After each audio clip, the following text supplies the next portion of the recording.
नमस्कार आप सभी को। आज मैं एक बहुत ही प्रसिद्ध पुस्तक से आपको मिलवाना चाहती हूँ। मैं नास्तिक क्यों हूँ तथा अन्य लेख, भगत सिंह।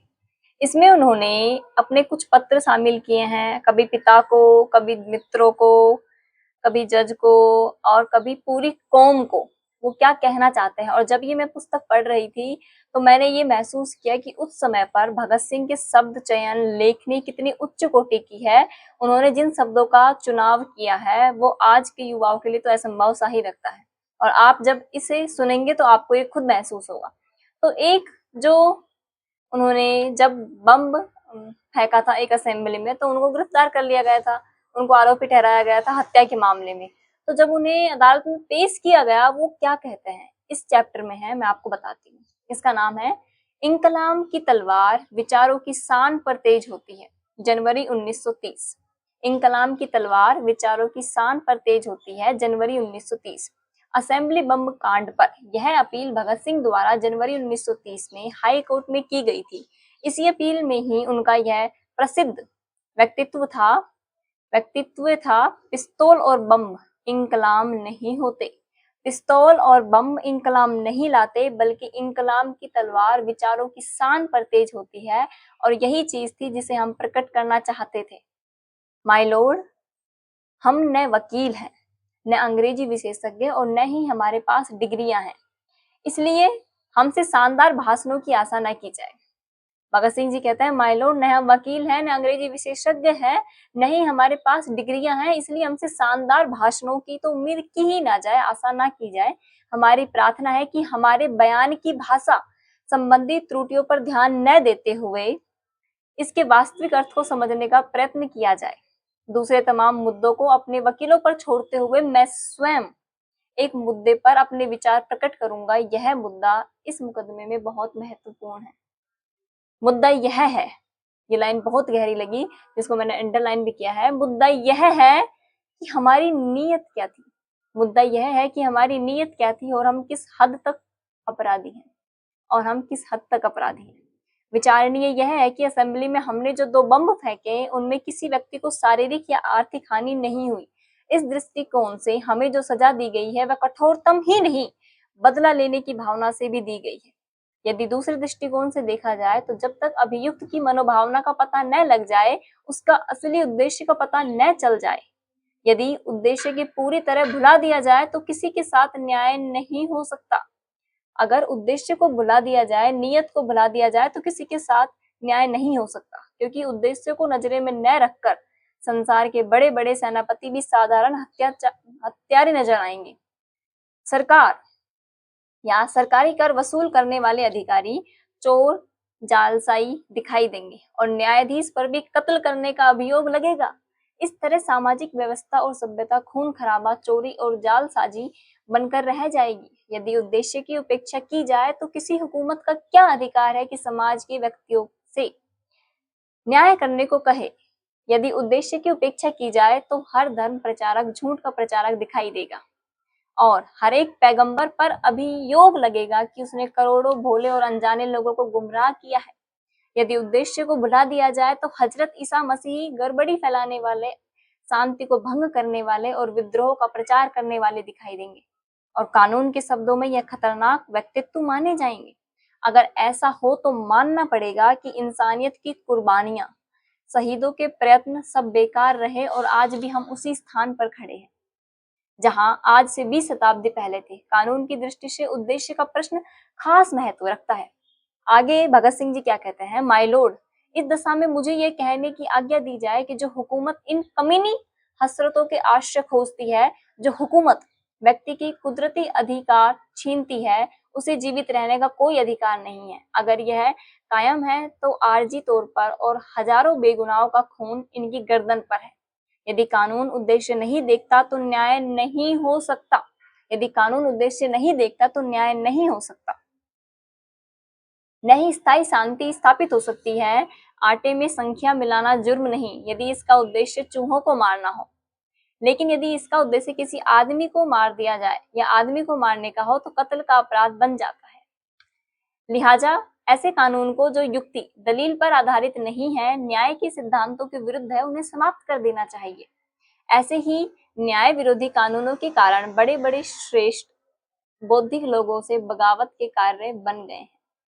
हमारे मुकदमे के तथ्य बिल्कुल सादा है। 8 अप्रैल 1929 8 अप्रैल 1929 को हमने सेंट्रल असेंबली में 2 बम फेंके। भगत सिंह जी सब कुछ स्वीकार करते हैं और वो पूरी घटना का वर्णन बताते हैं कि हमारी नीयत क्या थी।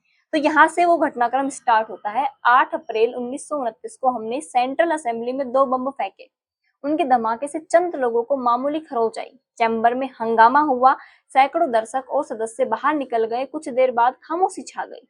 मैं और मेरे साथी बीके दत्त खामोशी के साथ दर्शन गैलरी में बैठ रहे थे। वो जहां बम फेंके थे उसकी जो गैलरी थी वहीं पर बैठे हुए थे। हमने स्वयं अपने को प्रस्तुत किया कि हमें गिरफ्तार कर लिया जाए। खुद आकर कह रहे हैं लोग हमें गिरफ्तार कर लो। हमने स्वयं अपने को प्रस्तुत किया कि हमें गिरफ्तार किया जाए। हमें गिरफ्तार कर लिया गया। अभियोग लगाए गए और हत्या करने के प्रयत्न में अपराध में हमें सजा दी गई। लेकिन बम्बों में 4-5 आदमियों को मामूली चोटें आई और एक बेंच को मामूली नुकसान हुआ है। जिन्होंने यह अपराध किया उन्होंने बिना किसी किस्म के हस्तक्षेप के अपने आप को गिरफ्तारी के लिए पेश कर दिया गया।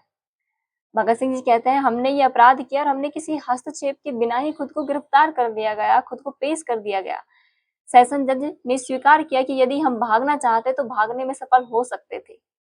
हमने अपना अपराध स्वीकार किया और अपनी स्थिति स्पष्ट करने के लिए बयान दिया। हमें सजा का भय नहीं है, लेकिन हम यह नहीं चाहते कि हमें गलत समझा जाए। हमारे बयान से कुछ पैराग्राफ काट दिए गए हैं, ये वास्तविकता की दृष्टि से हानिकारक है। उनके बयान से कुछ पैराग्राफ काट भी दिए गए थे, तो वो ये कहते हैं।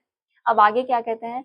समग्र रूप से हमारे व्यक्तित्व के अध्ययन से साफ होता है कि हमारे दृष्टिकोण से हमारा देश एक नाजुक दौर से गुजर रहा है। इस दशा में काफी ऊंची आवाज में चेतावनी देने की जरूरत थी और हमने अपने विचार अनुसार चेतावनी दी है।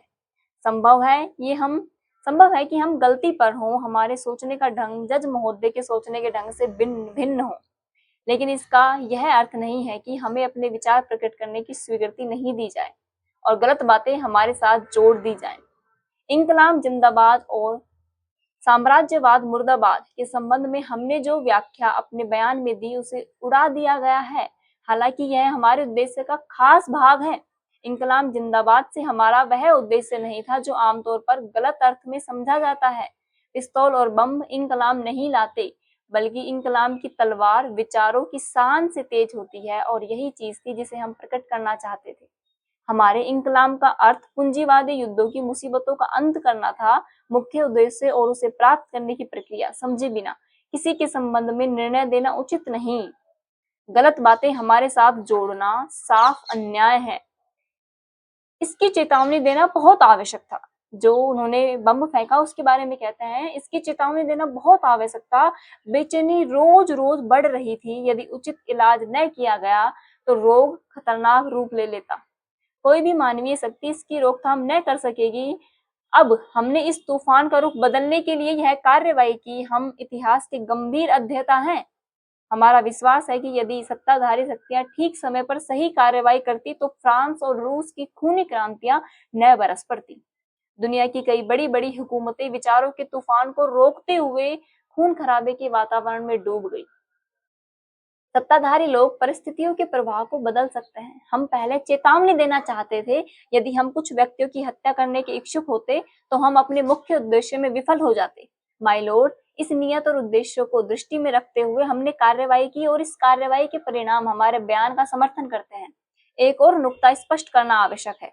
यदि हमें बम्बों की ताकत के संबंध में कतई ज्ञान न होता तो हम पंडित मोती लाल नेहरू, श्री कलेकर, श्री जयकर और श्री जिन्ना जैसे सम्माननीय राष्ट्रीय व्यक्तियों की उपस्थिति में क्यों बम फेंकते? हम नेताओं के जीवन किस तरह खतरे में डाल सकते थे? हम पागल तो नहीं हैं? और अगर हम पागल होते तो जेल में बंद करने के बजाय हम पागल खाने में बंद किया जाता हमें। सही बात है, उन्हें जेल में बंद करने की जगह पागल खाने में बंद किया जाता। बम्बों के संबंध में हमें निश्चित जानकारी थी, उसी कारण से ऐसा साहस किया। जिन बेंचों पर लोग बैठे थे उन पर बम फेंकना कहीं आसान काम था, बजाय इसके कि खाली जगहों पर बम फेंकना निहायत मुश्किल था। अगर बम फेंकने वाले सही दिमागों के न होते या वो परेशान होते तो बम खाली जगह के बजाय बेंचों पर गिरते। तो मैं कहूँगा खाली जगह के चुनाव के लिए जो हिम्मत हमने दिखाई उसके लिए हमें इनाम मिलना चाहिए। इस हालत में माय लॉर्ड हम सोचते हैं कि हमें ठीक तरह समझा नहीं गया। आपकी सेवा में हम सजाओ की कमी कराने नहीं आए हैं, हम अपनी सजाओं में कमी कराने नहीं आए हैं बल्कि अपनी स्थिति स्पष्ट कराने आए हैं। हम चाहते हैं कि न तो हमें अनुचित व्यवहार किया जाए न हमारे संबंध में अनुचित राय दी जाए। सजा का सवाल हमारे लिए गौण है। भगत सिंह, मैं नास्तिक क्यों हूँ। धन्यवाद।